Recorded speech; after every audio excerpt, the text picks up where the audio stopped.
ਮੈਂ ਕਿਹਾ ਜੀ ਆਪਾਂ ਵੀ ਕਿਤੇ ਘੁੰਮਣ ਚੱਲੀਏ। ਮਸੂਰੀ ਚੱਲੀਏ? ਨਹੀਂ, ਉੱਥੇ ਨਹੀਂ। ਨੈਣੀਤਾਲ? ਨਹੀਂ ਉਹ ਨਹੀਂ, ਮੈਨੂੰ ਵਧੀਆ ਨਹੀਂ ਲੱਗਦਾ ਉਹ। ਸ਼ਿਮਲਾ?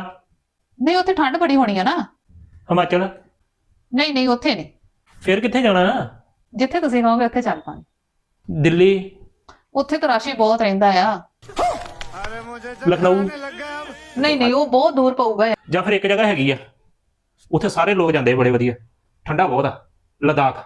ਉੱਥੇ ਤਾਂ ਬਹੁਤ ਬਰਫ਼ ਪੈਂਦੀ, ਉੱਥੇ ਨਹੀਂ ਜਾਣਾ। ਉਹ ਫਿਰ ਜਾਣਾ ਕਿੱਥੇ ਆ? ਜਿੱਥੇ ਤੁਸੀਂ ਕਹੋਗੇ ਉੱਥੇ ਚੱਲ ਪਾਂਗੇ। ਰਾਜਸਥਾਨ? ਨਹੀਂ ਉੱਥੇ ਤਾਂ ਰੇਤ ਹੀ ਰੇਤ ਹੁੰਦੀ ਆ, ਮੂੰਹ ਸਿਰ ਇੱਕੋ ਜਿਹਾ ਹੋ ਜਾਣਾ, ਉੱਥੇ ਨਹੀਂ ਜਾਣਾ। ਤੂੰ ਨਹੀਂ ਕਿਤੇ ਘੁੰਮਣ ਜਾ ਸਕਦੀ, ਤੂੰ ਘਰੇ ਰਹਿ ਤੇ ਬਹਿ ਕੇ ਭਾਂਡੇ ਮਾਂਜ। अब देख तू ਨਾ ਵੀਰੇ, ਤੁਸੀਂ ਮੇਰੇ ਕਿਹੋ ਜਿਹੇ ਬੰਦੇ ਨਾਲ ਵਿਆਹ ਕਰਾਤਾ ਵਾ। ਮੈਂ ਇਹਨੂੰ ਕਿਹਾ ਮੈਨੂੰ ਘੁੰਮਣ ਲੈ ਕੇ ਜਾ ਕਿਤੇ ਮੈਨੂੰ ਲੈ ਕੇ ਨਹੀਂ ਜਾਂਦਾ। ਉਹ ਮਿੰਟ ਚ ਭਰਾ ਨੂੰ ਸ਼ਿਕਾਇਤਾਂ ਲਾਉਣਾ ਪੈਂਦੀਆਂ। ਮੈਂ ਤਾਂ ਜਾਣ ਨੂੰ ਤਿਆਰ ਆ, ਤੂੰ ਦੱਸ ਜਾਣਾ ਕਿੱਥੇ ਆ? ਜਿੱਥੇ ਤੁਸੀਂ ਕਹੋਗੇ।